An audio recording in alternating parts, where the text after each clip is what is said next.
খুব শীঘ্রই কি তাহলে তৃণমূল কংগ্রেসের রদবদল হতে চলেছে? তালিকা প্রকাশের সম্ভাবনা খুব শীঘ্রই রয়েছে বলে এই সূত্রের খবর, এবং তালিকা ইতিমধ্যেই চূড়ান্ত হয়ে গিয়েছে। জেলা সভাপতি স্তর থেকে রদবদলের সম্ভাবনা বলে সূত্রের খবর। তালিকা ইতিমধ্যেই চূড়ান্ত হয়ে গিয়েছে বলেই জানা যাচ্ছে, এবং খুব শীঘ্রই সেই তালিকা প্রকাশেরও সম্ভাবনা। আরো বিস্তারিত এই বিষয়ে তথ্য নেব। প্রবীর চক্রবর্তী সরাসরি রয়েছেন আমাদের সঙ্গে। প্রবীর, কি খবর পাওয়া যাচ্ছে?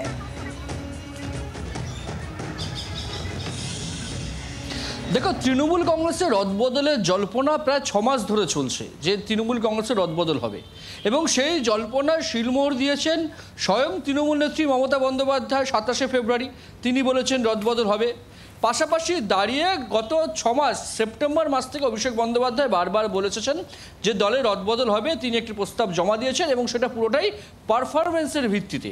এই যে 15ই মার্চ ভার্চুয়াল বৈঠক করেছেন অভিষেক বন্দ্যোপাধ্যায় প্রায় 4000 প্রতিনিধিকে নিয়ে, সেখানেও কিন্তু তিনি ইঙ্গিত দিয়েছেন বা পরিষ্কার বলেছেন যে রদবদল হচ্ছে খুব শীঘ্রই এবং পারফরমেন্সের ভিত্তিতে।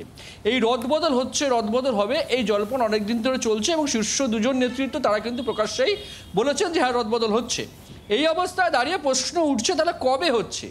এই প্রশ্নটা এই মুহূর্তে দাঁড়িয়ে যেটা জানা যাচ্ছে যে খুব শীঘ্রই, একদম পয়লা বৈশাখের আগে যে কোনো সময় যে কোনো দিন কিন্তু তালিকা প্রকাশ হতে পারে দলের তরফে।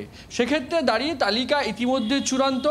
জেলার সভাপতি থেকে শুরু করে পুরসভার চেয়ারম্যান, বেশ কিছু ভাইস চেয়ারম্যান এবং আরও কিছু জনের নাম কিন্তু রয়েছে এই রদবদলের তালিকায়, যাদের মূলত দেখা হয়েছে যে পারফরমেন্স, এবং সেই পারফরমেন্স দেখা হয়েছে মূলত লোকসভা নির্বাচনের ভিত্তিতে। এই অবস্থায় দাঁড়িয়ে তালিকা চূড়ান্ত, যে কোনো দিন প্রকাশ হতে পারে, এবং জেলার সভাপতি থেকে শুরু হবে এই রদবদল। বেশ কয়েকটি জেলার সভাপতির নাম কিন্তু রয়েছে রদবদলের তালিকায়।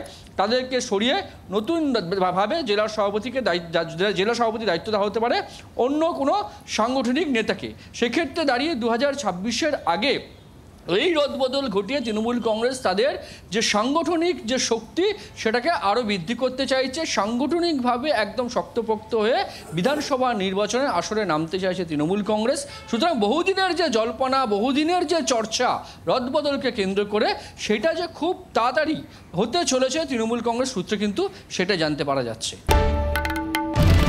বাংলার আওয়াজ, বাঙালির আবেগ, জি 24 ঘন্টা।